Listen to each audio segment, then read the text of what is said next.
पाकिस्तान और बांग्लादेश के दरमियान होने वाली ओडीआई सीरीज के लिए पाकिस्तान के स्क्वाड की अनाउंसमेंट की गई है। इसके अंदर कुछ ऐसी सिलेक्शंस की गई हैं और ऐसे प्लेयर्स को ड्रॉप किया गया है जिसके ऊपर बहुत सवालात उठ रहे हैं। लोग बात कर रहे हैं कि आपने बाबर आजम को क्यों ड्रॉप कर दिया, फखर जमान को क्यों ड्रॉप कर दिया, किस तरह के प्लेयर्स को पिक कर दिया। मैं ये कहता हूं कि जिन प्लेयर्स को ड्रॉप किया उनका ज्यादा मसला नहीं है, क्योंकि टी20 के अंदर परफॉर्मेंस नहीं आ रही थी। आपने उनको इस वजह से ड्रॉप कर दिया कि अगर ओडीआई के अंदर भी इनकी परफॉर्मेंस ना आई तो सब लोगों ने ये बात करनी है कि आपने इनको किस बेस पर ओडीआई के अंदर सिलेक्ट किया था, क्योंकि इनकी तो फॉर्म ही नहीं लगी हुई थी। तो आपने इनको फिर भी खिला दिया बांग्लादेश ऐसी टफ कंडीशन के अंदर। और बांग्लादेश की कंडीशन टफ क्यों है ये भी मैं आपको बताता हूं। लेकिन मसला यहां पर यह है कि आपने जिन प्लेयर्स को सिलेक्ट किया वो अनफेयर है, क्योंकि सब्स्टिट्यूट के तौर पर हमेशा बेहतर चीज आनी चाहिए, कुछ मुकाबले की चीज आनी चाहिए। लेकिन यहां पर जो सिलेक्शन की गई है वो काफी अनफेयर नजर आ रही है। नंबर 1 पर मैं ऐसे प्लेयर के बारे में बात करूंगा जो कि टी20 स्क्वाड का हिस्सा भी नहीं था। हसीबुल्लाह को हमने टी20 स्क्वाड से इस वजह से आउट रखा कि ये ओडीआई का प्लेयर है, इसको ओडीआई के अंदर ही खिलाया जाएगा। हसीबुल्लाह की लिस्ट ए के मैचेस के अंदर 45 की एवरेज है और 9 सेंचुरियां उस बंदे ने स्कोर की हैं। उसको हमने एक मौका दिया सिर्फ ओडीआई के अंदर, उसके बाद उसको ड्रॉप कर दिया। अभी उसको ड्रॉप करके उसकी जगह पर हमने खिलाया किसको है। सबसे बड़ा मसला यह है कि विकेट कीपर बैट्समैन के तौर पर गाजी गौरी को सिलेक्ट किया गया है। गाजी गौरी अपने आप के अंदर ठीक हो सकता है, लेकिन उसके स्टैट्स ये कहते हैं कि हसीबुल्लाह उससे बहुत ऊपर का प्लेयर है। हसीबुल्लाह का कॉन्फिडेंस लेवल, हसीबुल्लाह की कीपिंग स्किल्स, हसीबुल्लाह की बैटिंग, सब कुछ कमाल था। हसीबुल्लाह 45 की एवरेज के साथ फर्स्ट क्लास के अंदर खेल रहे थे। लेकिन यहां पर देखेंगे गाजी गौरी की जो एवरेज है वो 20 की नजर आ रही है। एक बंदा 45 की एवरेज के साथ खेल रहा है, एक बंदा 20 की एवरेज के साथ खेल रहा है। पाकिस्तान क्रिकेट बोर्ड 45 वाले बंदे को छोड़ के 20 की एवरेज वाले बंदे को सिलेक्ट कर रहा है, इसने सिर्फ लिस्ट ए के मैचेस के अंदर एक 50 स्कोर की है। तो आप किस तरह से कह सकते हैं कि पाकिस्तान क्रिकेट बोर्ड के अंदर ठीक फैसले किए जाते हैं।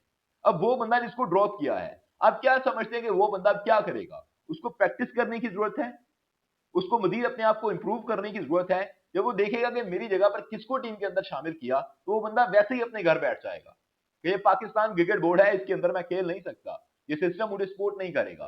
फिर जब कोई दूसरे मुल्क के अंदर चला जाता है या फिर अपने आप को क्विट कर देता है क्रिकेट से, तो फिर हम बड़े सवाल उठाते हैं, फिर बहुत रील्स चलती हैं, फिर बहुत कुछ होता है कि पाकिस्तान क्रिकेट बोर्ड भी इसको लाना चाह रहा था, हम ये करना चाह रहे थे, वो करना चाह रहे थे।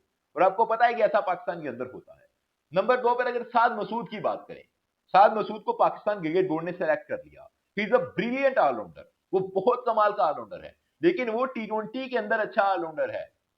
इस चीज को तो चेकआउट करें कि उसकी लिस्ट ए के मैचेस के अंदर ओडीआई के अंदर एक भी 50 नहीं है। और अगर विकेट्स की बात करें तो एक विकेट उसने अभी तक हासिल किया है लिस्ट ए के मैचेस के अंदर। तो उसको आप किस बेस पर खिला सकते हो? Pakistan cricket board as allrounder उसको लेकर आ गया। अब कह सकते हैं कि साइम अयूब की जगह पर हमने उसको खिला दिया।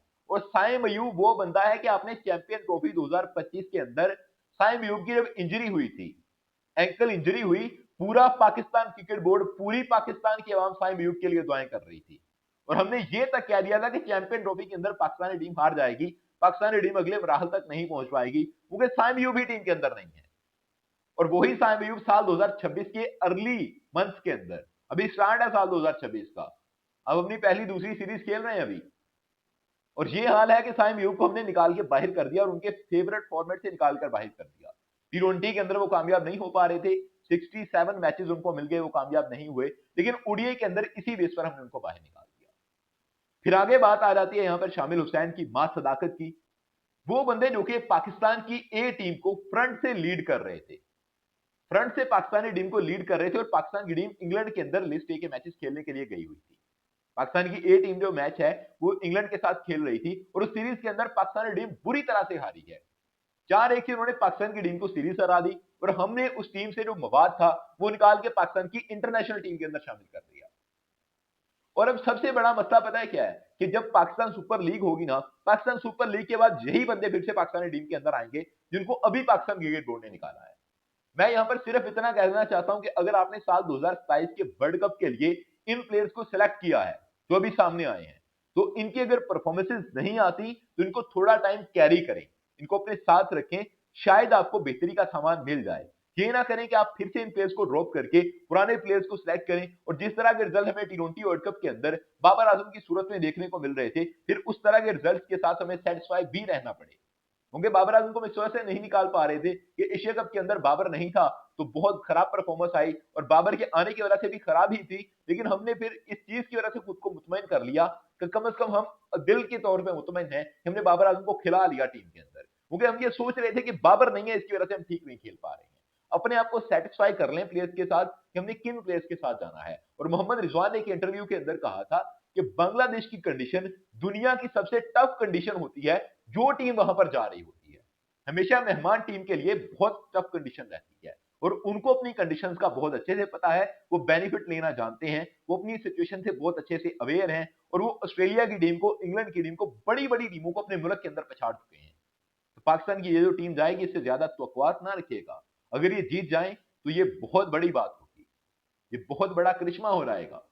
लेकिन अगर ये हार जाएं तो फिर इनसे जरा दिल बर्दाश्त ना होइएगा और थोड़ा सब्र का मुजाहरा कीजिएगा। पाकिस्तान क्रिकेट बोर्ड को भी ये चाहिए, पाकिस्तान की आवाम को भी ये चाहिए, क्योंकि इनके स्टैट्स मैंने आपको बता दिए, कोई ऐसा जितने गुड नहीं है। Subscribe channel for more videos. Thank you, I love you to be with us.